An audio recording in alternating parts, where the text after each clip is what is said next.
Friends, day wise static GK পার্টে আজ 7 June.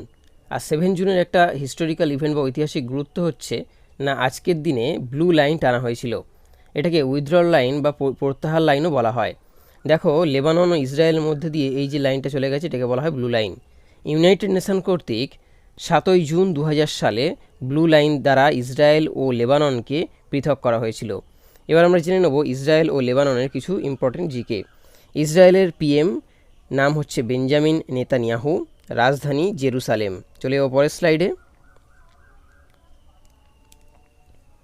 এখানে বলেছে ইসরায়েলের মুদ্রা কি না ইসরায়েলি সেকেল, এজেন্সি মোসাদ, লেবাননের পিএম নাজিব মিকাতি, রাজধানী বেইরুট, মুদ্রা লিরা, ইউনাইটেড নেশনের সদর দপ্তর নিউ ইয়র্ক ইউএসএ, প্রধান অ্যান্টোনিও গুটারেস, স্থায়ী সদস্য দেশ চীন, France, Russia, UK, USA. Thanks for watching.